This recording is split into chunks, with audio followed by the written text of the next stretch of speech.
Assalamualaikum warahmatullahi wabarakatuh. Perkenalkan saya Elza Putri Aryani dengan NIM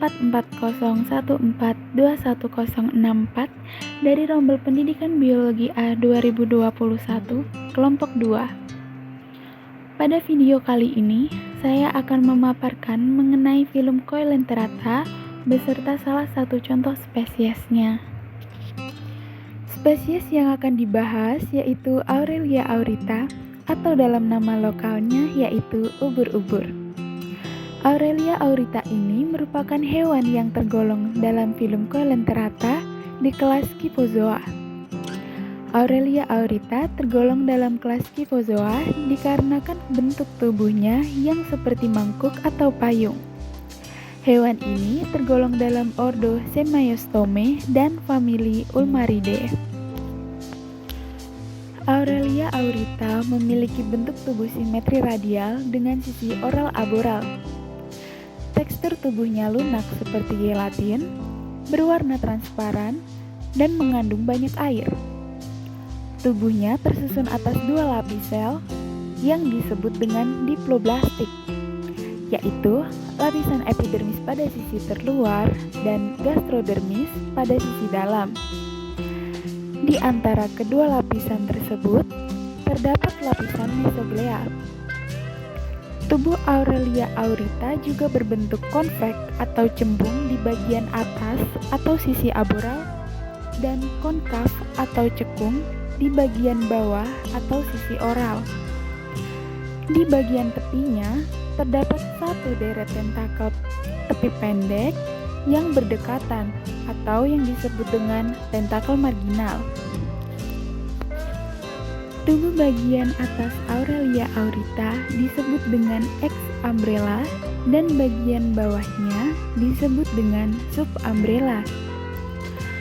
Aurelia memiliki 4 buah oral tentakel yang dilengkapi dengan sel penyengat atau disebut dengan nematosis. Oral tentakel ini mengelilingi oral atau mulut Aurelia.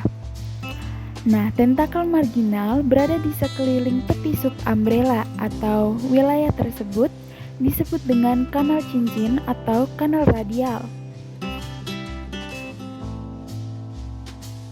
Aurelia aurita memiliki 4 buah gonad di bawah tiap kantong gastriknya. Hewan ini memiliki saraf yang berfungsi untuk kontraksi payungnya dan juga untuk menggerakkan mulut pada saat menangkap makanan. Aurelia aurita merupakan hewan yang belum memiliki organ respirasi, maka respirasinya dilakukan dengan cara difusi oleh seluruh permukaan tubuhnya.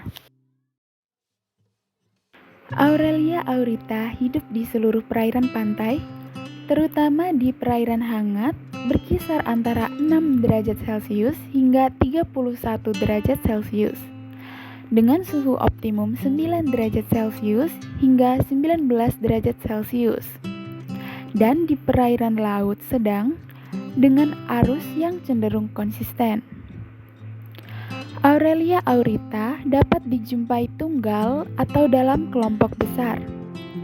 Dalam bentuk medusa, ia dapat mengapung tenang dan dapat berenang lambat dengan kontraksi ritmik atau berirama dari payung atau umbrellanya yang bekerja seperti pompa. Dengan sebagian besarnya bergerak terbawa arus dan gelombang laut.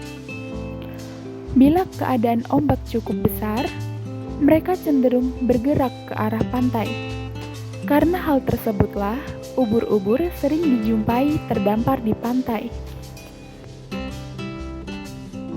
Aurelia aurita tidak memiliki mata dan otak, namun dapat mendeteksi makanan dengan ujung tentakel yang dapat mendeteksi cahaya dan bau di dalam air. Makanan Aurelia aurita berupa invertebrata kecil dan juga ikan-ikan kecil. Mangsa tersebut ditangkap dengan menggunakan tentakel dan dilumpuhkan dengan nematosisnya. Kemudian dibawa ke mulut atau oralnya dan siap untuk ditelan. Di dalam mulut, makanan tersebut akan melalui benang gastrik dan juga septa yang dapat memproduksi enzim untuk melarutkan protein dan juga kitin. Zat makanan tersebut kemudian akan diserap oleh gastroderm. Dalam siklus hidupnya, terdapat fase di mana hewan ini hidup berkoloni dalam bentuk polip dan juga dapat berenang bebas dalam bentuk medusa. Reproduksi Aurelia aurita meliputi reproduksi seksual pada bentuk dewasa atau medusa dan juga reproduksi aseksual pada bentuk polip. Alat kelamin jantan dan betina atau gonad berada terpisah pada individu yang berbeda atau disebut dengan dioeceus. Namun, di antara jantan dan betina masih tidak dapat dibedakan.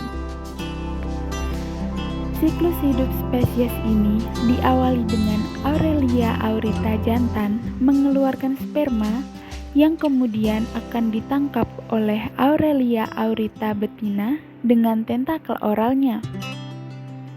Di waktu yang bersamaan, betina mengeluarkan ovum yang kemudian akan terjadi fertilisasi eksternal dan terjadi pembelahan sel.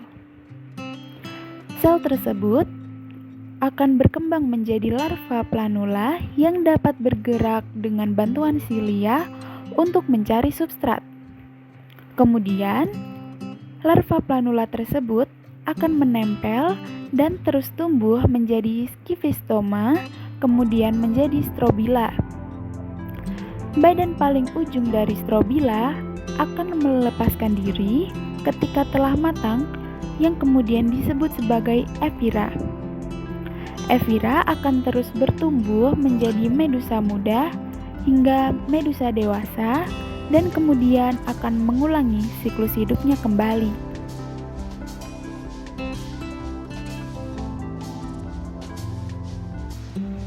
Selanjutnya, kita akan membahas mengenai peranan ubur-ubur di lingkungan. Ubur-ubur dikenal sebagai binatang pengganggu di perairan dekat pantai, terutama pada tempat-tempat rekreasi, karena dapat menyebabkan rasa gatal pada kulit bila tersentuh, kejang-kejang, hingga keracunan pada manusia. Hal ini disebabkan oleh sel-sel penyengat atau nematosis yang terdapat di dalam jaringan epidermisnya, baik pada tentakel maupun di bagian lain tubuhnya. Namun, ubur-ubur juga memiliki manfaat bagi manusia. Di antaranya yaitu yang pertama, dapat dijadikan pupuk tanaman organik karena kandungan seratnya yang dapat menambah kandungan gizi dan menghambat pertumbuhan gulma pada tanaman. Kemudian, ubur-ubur ini juga dapat dimanfaatkan sebagai penyelamat lingkungan dengan kemampuannya dalam mengikat zat mikroplastik. Dan para ilmuwan berhasil membuat biofilter dari ubur-ubur yang diberi nama Go Jelly. Selanjutnya, ubur-ubur juga dapat mengurangi resiko demensia karena ubur-ubur memiliki protein yang dapat mengikat kalsium dan juga memiliki manfaat untuk meningkatkan memori. Selain itu, ubur-ubur juga memiliki zat yang dapat melindungi sel-sel otak. Sekian pembahasan mengenai spesies Aurelia aurita dari kelompok 2. Sekian, terima kasih.